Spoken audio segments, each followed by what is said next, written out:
All right, thanks for sticking around for the #1 Cochran Sports Showdown. I'm Rich Walsh in for Bob Pompiani this week, and we have a lot to talk about, specifically the Pirates in their first overall draft pick. They took a catcher out of Louisville, Henry Davis, and we have an all-star fan panel to talk about it with you tonight. Andrew Fillipponi from The Fan, also Jeff Hathhorn. Everyone's from The Fan tonight. I love it. Chris Mack from The Morning Show. And Pony, we're going to start with you tonight. I did not like this Davis pick. I don't know if it's as bad as Bullington was years ago, but I didn't like it. I wanted them to go with one of the shortstops or one of the pitchers. Well, it's not as bad as Bullington. They didn't take a guy who projected as a fifth starter out of a MAC school, so I can, alleviate that concern for you right off the top, Richie. I would have preferred Jack Leiter. I think it's hard for the Pirates to get premium pitching. When they were in this spot 10 years ago, they got Garrett Cole, and even though he ended here on horrible terms with a bad trade, he helped the Pirates make 3 consecutive postseasons. So I would have done that. Guy comes from great stock. His dad was a big league pitcher for 20 years. As far as Davis goes, Richie, I think it's an okay pick. Really no one had him.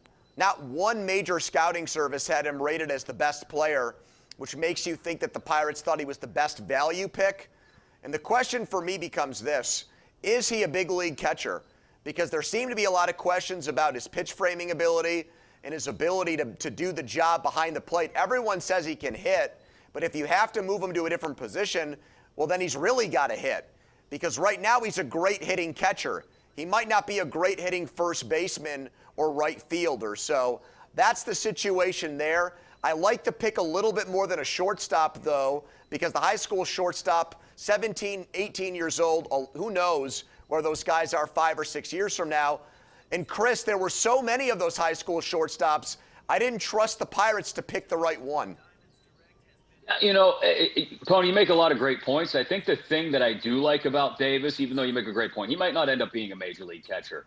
In fact, it might make a whole lot more sense if he's a Kyle Schwarber 2.0, as a lot of scouts have alluded to, that he is a corner outfield guy. And they've got room, to be quite honest, for anybody at any position anywhere over the next couple of years. But what I like about Davis is he's the best college hitter, and he's experienced. He's 21 years old, which means this guy, if he is any good, is going to be hitting his prime in 3 or 4 years from now, just as he's hitting the majors and just as this team, hopefully, is becoming competitive again. I like that aspect of it. I was working with all the high school shortstops, Jeff, that if they went with one of those guys, it signaled a little bit longer of a rebuild than maybe Pirates fans have a stomach for right now.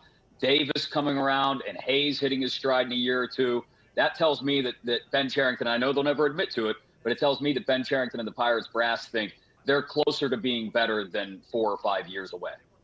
Well, it's definitely a position of need. I mean, beyond Andy Rodriguez, they don't have any catching prospects in their entire system. So, he's a guy who could start at Double-A and make a quick trip to the major leagues. I mean, he's got that college experience. He's played high-level college at Louisville in a great conference in the ACC. I look at it this way. I think it's a safe pick. I don't know if he's going to catch. If he does, I think that makes the pick even greater. But, man, I think the Pirates are at a point in their organization where I'd rather have them take a chance on a high ceiling. Like, go for a high ceiling player. Like, just try. Maybe you get something great. Maybe it's a bust. But the reward to me would have outdone the bust. So I would like one of those high school shortstop. But I get the pick, but I wanted them to go for broke. Jeff, that's exactly what I wanted to get to.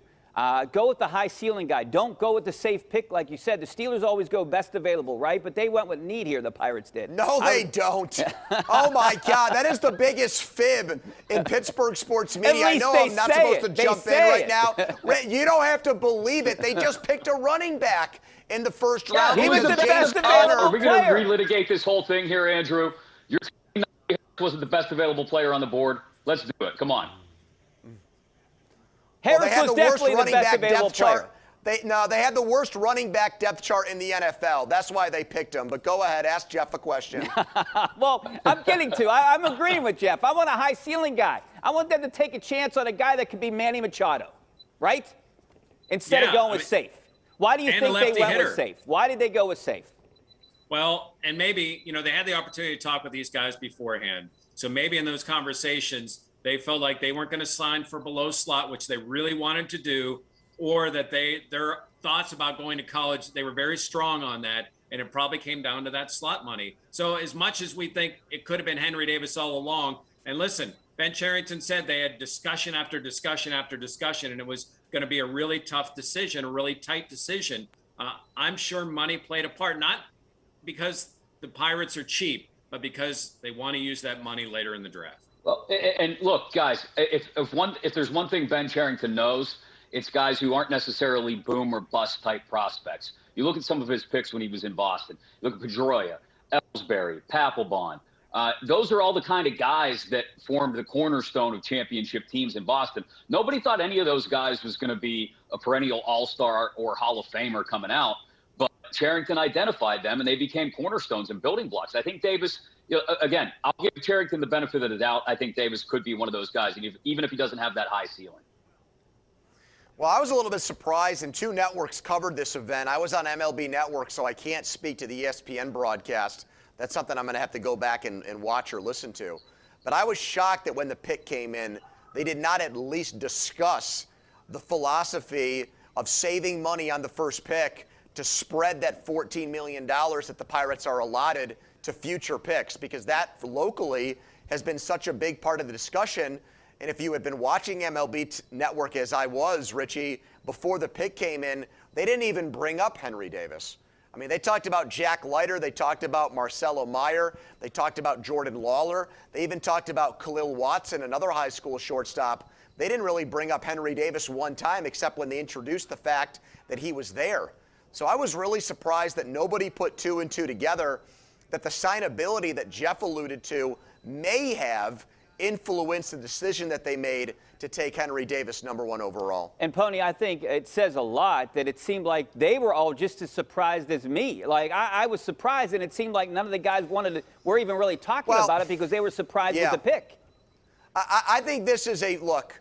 I think that the philosophy or the logic behind doing it this way makes sense, but I think it's way easier said than done, because there's so many. When you have the first pick, you're in complete control over who you pick. If your idea is we're going to save money and we're going to use it because there's a guy we like in the second round, well, there's no guarantee that that player's going to still be on the board. Okay, and then if that guy's gone, well, then you're going to overpay for guys in the 4th round and 5th round. I mean, there's a reason why those guys drop to the 90th pick or the 100th pick in the draft, whatever it is. So that's why, I've heard Pirates people and people inside baseball make the case for that strategy so many times. But there are just so many moving parts to it that me personally, I never thought that was the best way for the Pirates to go about their business in this draft. And I agree with you, Pony. I was not a fan of that. And I understand the logic, but was not necessarily a fan of it either. But what I do appreciate is that Ben Cherington has already come out tonight and said, this is the guy we had identified as #1 on our board. And it's because a lot of the stuff that he saw from Davis at the Combine. So he identified him as #1, and he had some good reasoning for why he thought he was #1 overall, talent-wise on their board. At the very least, they're giving us that. And this isn't a Bullington draft. I think we identified that too. It's not like they're going after Daniel Moskos because they couldn't sign Matt Wieters. There was a debate amongst experts on who the top 4, 5, 6 players were in the draft, and that the Pirates could have gone in a number of directions. Davis was one of the directions, and I know Keith Law said he thought Davis was his best player in the draft and would have been a good pick for the Pirates. The only concern was, are you just hunting after need?